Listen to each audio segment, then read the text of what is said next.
Ask Joe once again. Ask your questions and I will answer them.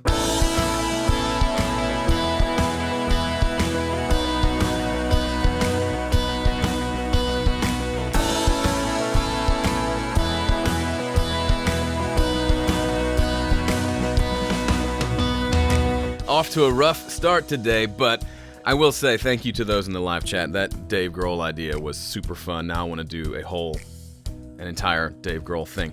Hi, my name's Joe Gilder. Welcome to Ask Joe. I've been running Home Studio Corner since 2009, and I'm not going anywhere. If you're new to home recording or you've been doing it for longer than I've been alive, either way, I'm here to help you get better recordings out of your home studio. That's what I do. And on Tuesdays at 1 p.m. Central, I hang out here live on Ustream. I do silliness for about 10 seconds, and then I talk for a minute.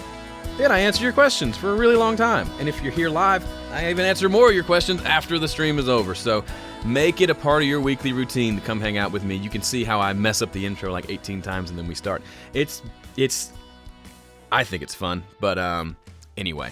So today I want to talk about briefly, before we get into your questions, this idea of course correcting. I talked last week about how you should chase out problems, and this week I've been seeing a lot of taking a couple steps back and looking bigger picture at things like making music or how I run my business and how I go about even running that business and what I do and how I structure things and what's valuable and what's not and how those things change over time. I think the change over time is the bit that is probably the most difficult to wrap your head around and certainly the most difficult to address. So to use an example from my world, I've been on YouTube since 2009. YouTube's only been around since 2006. So I was fairly early to the game, not because I'm super intuitive and like can see the future. I just was like, hey, there's this thing, I'm going to use it. Just happened to be using it at a time when not a lot of people were.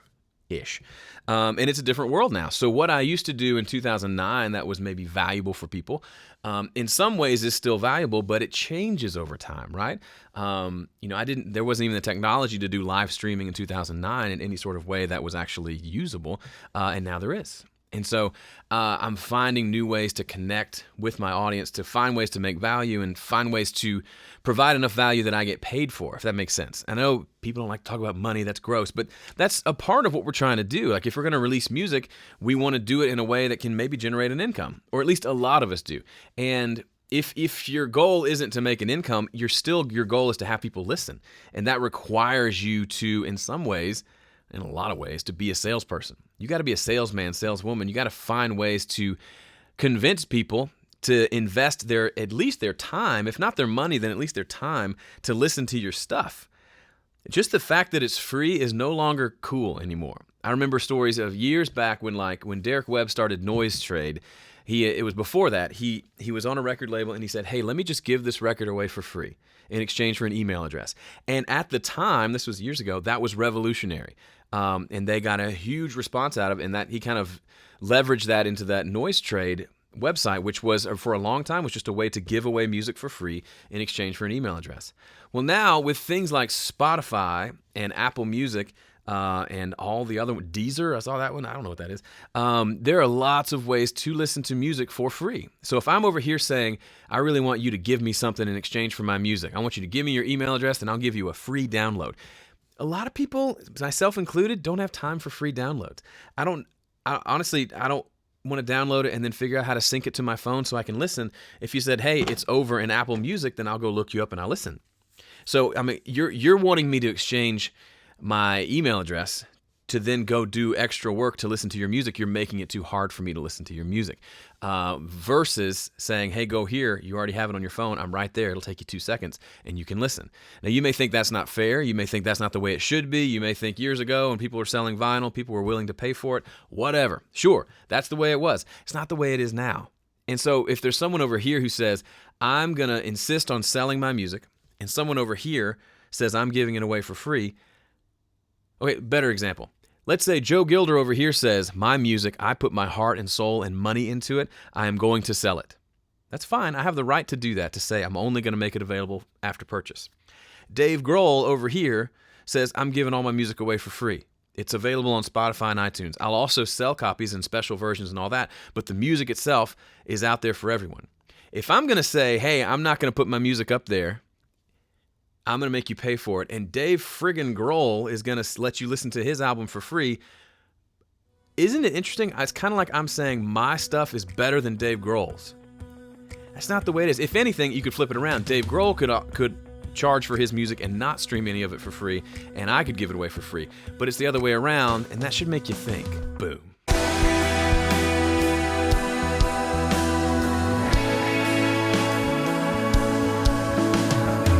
Oh, I think the boom game is getting on. I'm getting really good with that boom game. Okay, now's the part where I get into your questions. So ask them in the chat. If you asked it already, ask it again. Because I'm not scrolling back up because there's too many of you suckers. But once you ask your question, try to leave it. Don't keep asking over and over because it fills up the deal. Josiah says, not to be impatient, but when are you announcing the new Mixed Together song? I think this week. I got about 100 submissions, so I got to go listen. And what'll probably happen is I'm just going to kind of click through. Once I find one I really like, I'm probably going to choose that one. I might not listen to all of them. So pray that I randomly click on yours and then also that I like it. And then I'll get those kicked off. I'll get tracks from you and all that. Super fun. There's a pretty good community out there about recording techniques. Do you have any advice on turning a portion of a garage space into a makeshift studio? I may have to use modular walls. Would that work? You can make any room system work. You just got to make it sound good. And whatever your budget is, that's what I would use. Graham Cochran, for example, has a 2-car garage. He turned one of those bays into a studio. So he had someone build a room with air conditioning and floor and lights and all that in there. Not that expensive of a gig. And now he's kind of in a separate space. So yeah, you can go all the way to there, or you can just be in the garage with some gobos and, carpets hanging over mic stands, and you can make it work. I'm not an expert at that, so that's probably all I can say about it. I like the way your guitar sounds. Can you tell me the name on your guitar? That's a Gibson J45. I like the way it sounds too. Won't stay in tune for longer than a song. And that's the dance that we dance together. Do you use Studio One Android app? Nope, I'm an iPhone guy, and I don't use the app for that either. I probably should, but I don't. Tom says, I've got business cards, website, and portfolio of free work. What's the next best step for paying clients? You need to get out there and meet paying clients. So having a business card, don't really care about that. Having a website, don't really care about that. Portfolio of free work is cool. I'd be interested to know what's in that portfolio. Is it good work? Does it demonstrate the kind of work you're trying to get? If it doesn't, then I would work on that. After that, you got to go where the musicians are, or find a way to make yourself so valuable that they're coming to you. So as an example, and I know this sounds so pat yourself on the back, Joe, but it's a pretty good example. I'm sitting here right now streaming on a Tuesday afternoon from my studio, and I've got 135 people watching. Now, is that an astronomical number? No, of course. If Graham Cochran was doing this right now, would he have more? Yeah, absolutely. He's just so pretty to look at. But the point is, over the last 9 years, I've somehow created some sort of value to convince 135 of you to waste an hour with me in an afternoon.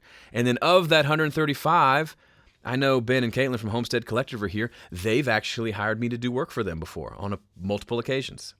Now, was it from Ask Joe? No, it was from another connection, but it was all through the existence of Home Studio Corner. Do you need to start a blog and a Home Studio Corner and do tutorials to get clients? No, but the lesson here is you need to be valuable. Now, that could look totally different based on your personality and what you want to do, but having a business card and a website and waiting by the phone for it to ring isn't going to happen. Go where the musicians are. That's kind of what I did when I started my website. I went to some forums and went to other places where musicians were, like the Home Recording Podcast. What is it? The Home Recording Show with John Tidy and Ryan Canestro. And Jesse Zoller at the time. I approached them. I said, hey, you got a podcast on home recording. You're awesome. Can I be on it? And they said, yeah, sure. We'd love for you to be on there. I got a lot of early followers and attention from being on that show. So go where the musicians are. So go to where they're playing music, but also go to where their attention is. So if they're paying attention to me, for example, maybe you pitch me to do something for me, to offer me some sort of service, and then I talk about it.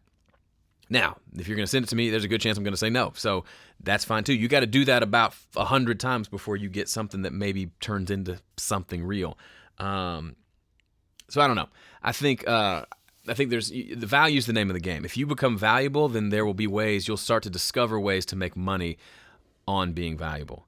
A great example, I see his name here in the chat. Ben Holmes is one of my VIP members. He's been a VIP member for a really long time. He's over in the UK. He and I have never met face to face, which is a shame, Ben. We got to make that happen. There's a good blob of you over in the UK that we need to all meet.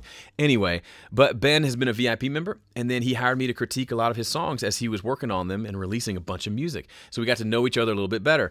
And then he started offering to play drums for free on projects inside the VIP members area for other VIP members. I don't know if he's still doing it for free, but that's not the point. He did that for a while for a lot of people and provided a lot of value. Next time they need drummers, who do you think they're going to get in touch with first? Probably Ben. And if he says, hey, I've moved on to charging this much for this, then a portion of them are going to say, no, I was only in it for the free thing. But a handful will probably say, you know what? It was so great working with you. You've made my life so much better. You've demonstrated your value. Shoot, I'm going to send you 100 quid. How much is a quid? I don't even know. What is a quid? Is a quid a pound, or is it different? Tell me in the comment. But you see what I mean? Like, there is a lot of value. And if it seems like a lot of work, if it seems like doing a lot of things for free, that's what it looks like. There are so many successful people that'll say like 80% of what they do, they don't get paid for. But it creates enough value that 20% where they actually are making money, it makes it worth the whole deal. So those are my thoughts on getting clients. It's probably a lot more than you thought. Maybe, or maybe not. Maybe it sounds easier than you thought. The good news is you have the ability to connect with endless amounts of people. You just have to find ways to do that.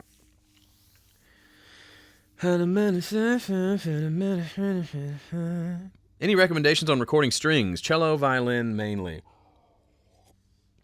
If you can get your hands on a ribbon mic, it'd be nice to have, especially for cello, in addition to just a normal condenser or something. Ribbons are especially good on violins because violins don't sound that good up close. I mean, they do, but they don't.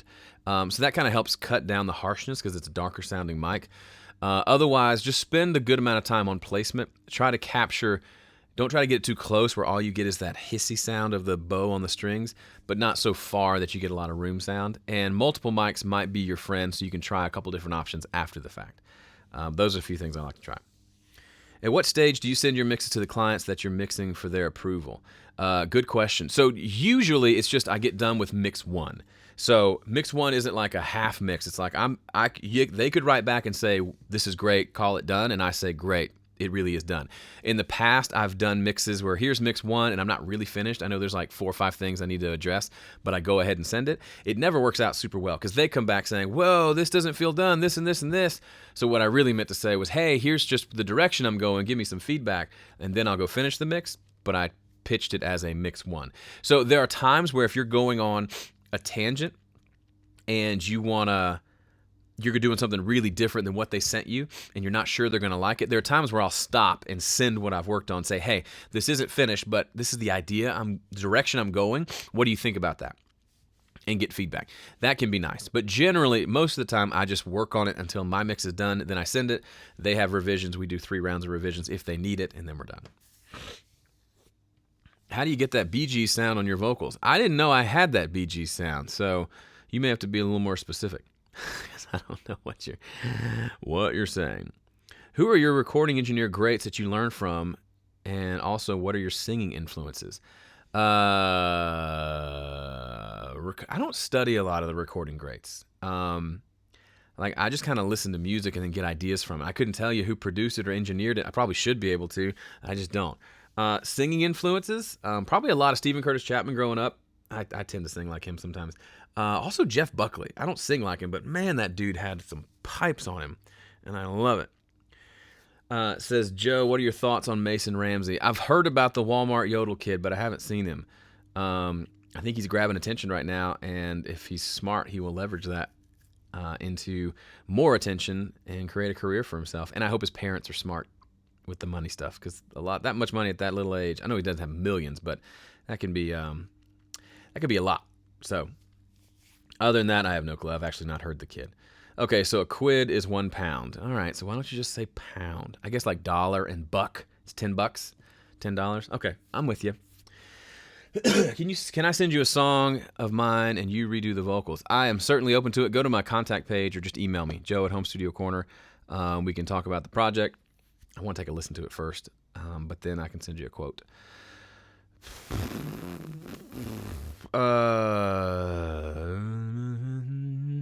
Nate says, condenser mic pointed at the F hole on a ribbon and a ribbon mic a few inches further back on a violin works really well. Good to know. Does the Studio Live mixer sync up with Studio One? Not any Studio Live, as far as like control surface. The version 3, which I have here, does. And I can confirm that. See, look. Boink. Never mind. Oh, I unplugged the thick. Anyway, yes, it does. That's a bad example. I'll be doing videos on that. But the previous ones do not work as control surfaces. When you double your vocals. You're asking, were you the one that said, how do you get that BG sound? The big key to being able to double a vocal is to be able to sing it again really close to how you did before. So if you're not consistent vocally to do that, then don't bother or practice on that. So like, it has to be almost the same. So the beginning of this episode, if you haven't listened, go back, rewind to the beginning. I sang this silly Dave Grohl thing, and then I sang it again, and I was able to sing it almost exactly like I sang it before. That's how you get that sound. So you need someone who knows what they're going to sing and sings it almost exactly the same. That gives it that kind of thickness where you can tell it's two vocals, but at the same time it kind of sounds like one tone. But you can get there, it just takes practice. Somebody says, yes, you totally sound like Stephen Curtis. I'll take it. If you get a mix and they only give you a stereo drum stem, how do you handle drum sound? That may be too loud. EQ, multiband. Yeah, I mean, I'll use any tools available to fix stuff there. So multiband's a good example. If like kick is too loud and everything else sounds great, EQ can sometimes just simple EQ can do it. But when I get tracks like that, I usually kind of chill because I realize I make sure they understand, hey, when you just give me a stereo drum mix, there's not much I can do. I can't make these drums sound wildly different. So I set that expectation. If you're wanting the snare to be a different tone, I can't go in and mess with the snare. I can only mess with the overall drum sound. So then if anything, I'm actually a little relieved. Not relieved, but I set that expectation. I do the best I can, and I just move on. I don't try to make it something that's not possible to be made. That sentence was confusing. What's the best way to hook up an HP60 to the SL24? See, the HP60 is their PreSonus 6-channel headphone amp. If I was using that, I would run, it's got two separate mixes. I would just have two separate stereo mixes coming out of an aux channel. Okay, either one of two things. I would have one of the mixes just be your main output, your main mix, so you can always just feed them the main mix.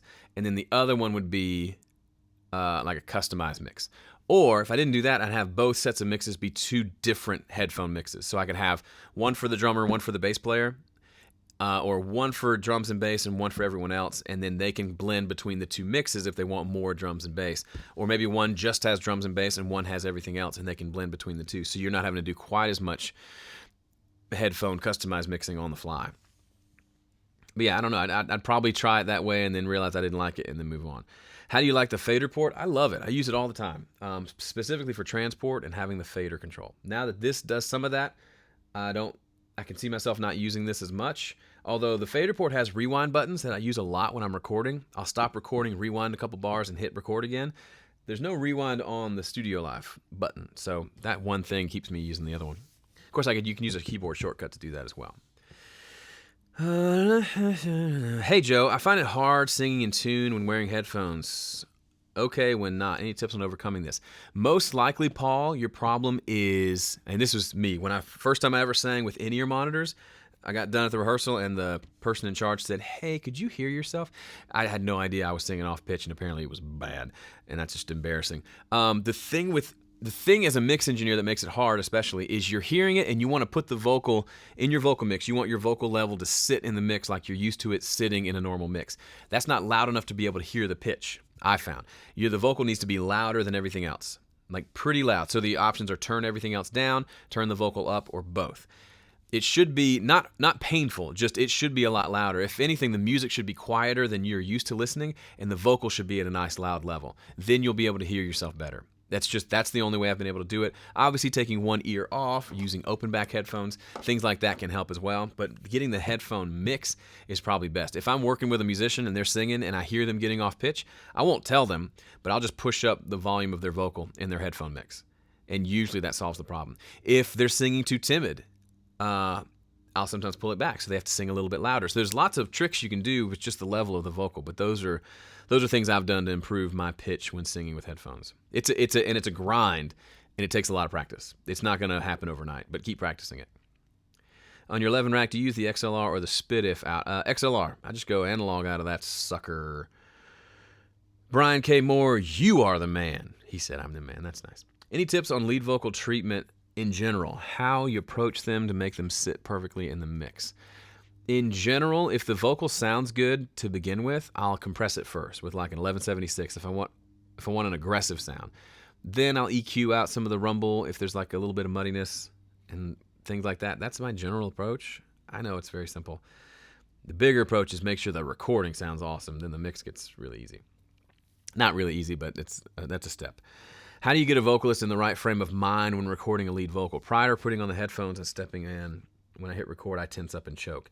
If you're by yourself, it's hard. You just kind of have to figure it out. When I'm with people, and Ben and Caitlin are here from Homestead Collective, I don't really like to get super serious. I like to keep it light.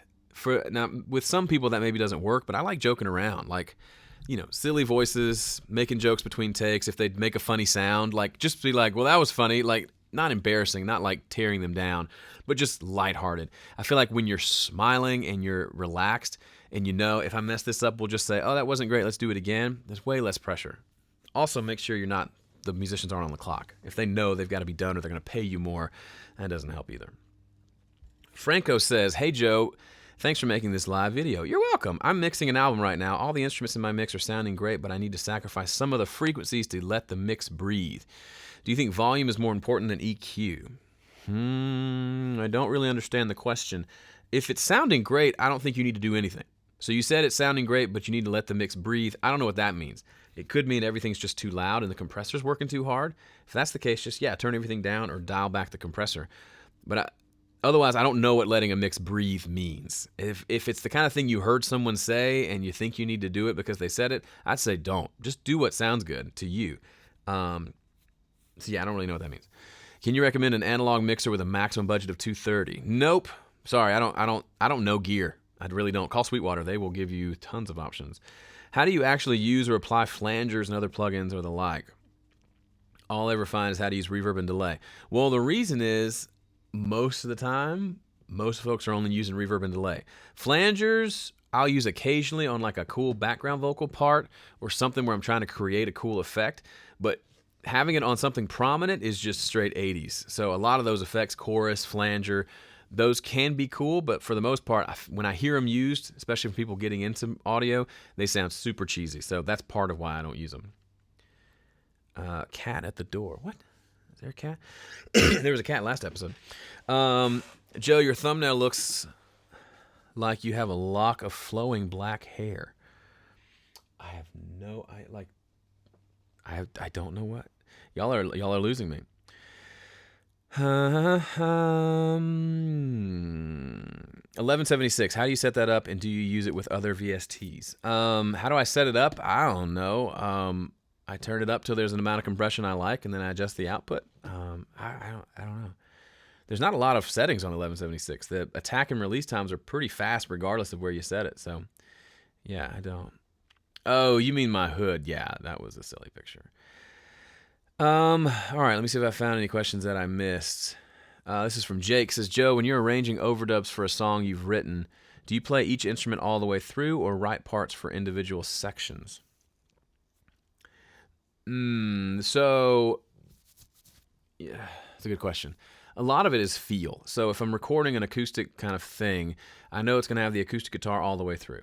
And then if I'm thinking I want to have another acoustic or two more acoustics, one pan left and one pan right, then I'll just start playing, and then if I really feel like, hey, this needs to be out in this section, I'll stop. And then if it's one that's panned to the left, then when I play the one on the right, I'll do the same and I'll stop at the same time.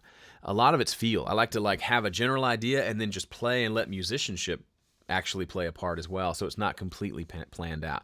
But yeah, usually I'm playing all the way through. And then if I'm playing through and I try something on a part, like the bridge, and I try something, I like what I was trying, but I didn't play it well, then I'll go back and punch that stuff in. But I don't really jump around too much. I want it to, just the way I tend to think about it is I want to perform the song every time. So I play one guitar, I perform it.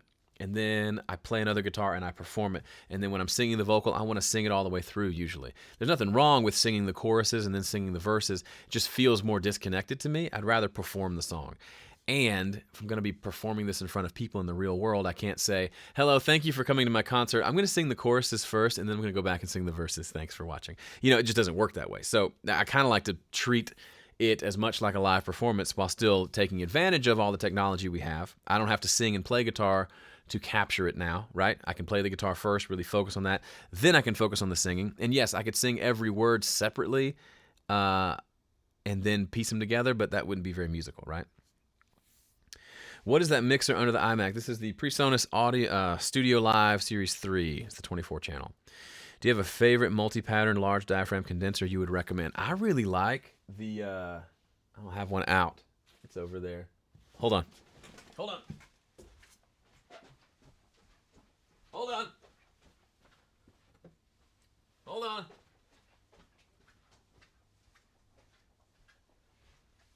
I really like this one. It is super cheap, and it's not clean. It's very dark sounding, but it's the CAD M179, C-A-D. It's like $130. Really good on toms, and it also sounds pretty cool on acoustic guitar and vocals. It's darker sounding, which I think is kind of cool. So it's not this big, bright, overly bright thing, because a lot of times if you use a really bright mic, your recordings, when you add them all together, sound really bright. I like this one. It's cool. And it sounds surprisingly good on toms, especially when you set it to the hypercardioid pattern. And the shock mount could be better. It's not. There you go. But yeah, I use these on toms every time I record them.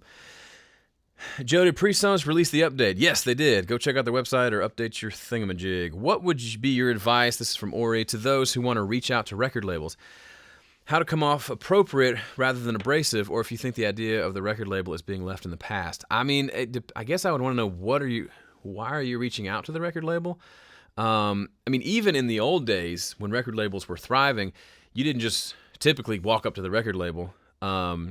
You probably found out who the A&R person was and got a relationship with them, or you got an in somehow. But I don't love the idea of the record label just because it's the idea of waiting around for someone to pick you when you can pick yourself and release music right now and reach hundreds and thousands of people without a record label. You know, like, I keep coming back to this because it's the only thing I know. Home Studio Corner, I've made my own record label, right? Like, Home Studio Corner tutorials about audio and mixing has given me a funnel where I can share my music with the world. So, like, my song Fighter that a lot of you like, you don't like it because you heard it on the radio because a record label picked it. You like it because you heard it on my videos. So I chose myself and made a record label. Not really a record label. I just made this entity that allows me to distribute my music. I don't know. To me, that's kind of cool. I would rather do that than sit around and be like, man, I sure hope Sony calls today. I left them a voicemail. You know, that could happen. I guess you can do that if you want. But I would much rather take control as much as I can than leave it to somebody else. Because you spend your whole life waiting for somebody else to do something. Why not just go do it yourself? Master Football Lover, that's it. Hey, Joe, I'm a new viewer. I want to know how to lower my millisecond delay when I record. I've tried to lower the buffer, but it's still on 20 to 30 milliseconds. 20 to 30 is not bad. You just have to lower your buffer, and that's really the only way. But some interfaces allow you to monitor directly off the interface with no latency. If you use a mixer like this, like I do, there's no latency because I'm listening off the mixer itself. But yeah, sorry, other than that, I don't know. It depends on what you're using. Joe, what are your thoughts on pitch correction while recording to make the artist feel more confident? I've never done it. I'm not necessarily against it, but I would rather the singer get better and feel confident because they're actually singing well than fake. Like, I'm all for using tuning, but I'd rather try to sing in tune while I'm singing. I'm a singer, so I'd rather try to sing in tune while I'm singing and get better at that. And then the thing is, you're thinking, okay, if they sing out of pitch and then they hear it back, they're going to be sad. They probably should. Like, it should make me sad when I sing badly. Like, that should affect me, and then I should resolve to get better. Like, I think that's the only way to get better. If I only ever hear it back perfectly, I have no motivation to go become a better singer. Now, it's not your job as the recording engineer to to handhold them through the whole process of becoming a better singer. And I'm sure there are people who are legit who use that. I just personally, as a singer, I would rather work harder to sing better than become more lazy and become more reliant on gear. Do I use tuning on my vocals? Yeah, because sometimes I give a cool performance, but there's a few pitch problems, and I'd rather just fix them. I'm fine with that, but I would rather... sorry, I just got totally distracted. I'd rather sing it without any help. Why have I not become a VIP member yet? I know I really, really should. You should, Steve, and I got something new coming up that's going to blow your mind. And yeah, why aren't you? I thought you were. That makes me sad. Makes me sad. I'm kicking you off of the... I'm kidding. Hi, Joe. Love your devotion. From Holland on holiday in Greece, Zakynthos Island, with crappy Wi-Fi, so I can't watch this, everyone. Aw, thanks for tuning in on crappy Wi-Fi. That means a lot. Do you know or someone who's used SonarWorks software? I know a lot of people use... Are they the ones that... Why have I not gotten to the outro music?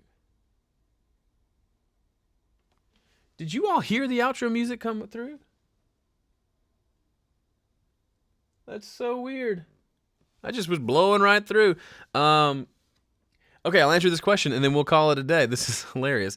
If you're talking about the SonarWorks,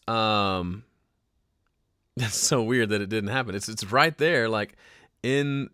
Look, I'm gonna pull it over. Let's see if it plays. Hang on. Yeah, it says it's. That's so bizarre. It should be playing. Anyway, SonarWorks, I've know people who use the whatever the app is that makes your headphones sound like different speakers or something. But yeah, I've never used it myself, so I'm pretty simple. So that's it for the day. I'm gonna call it. There's no outro music, so I'm just gonna say bye. Thank you so much for watching and tuning in. I'll see you next week. Later.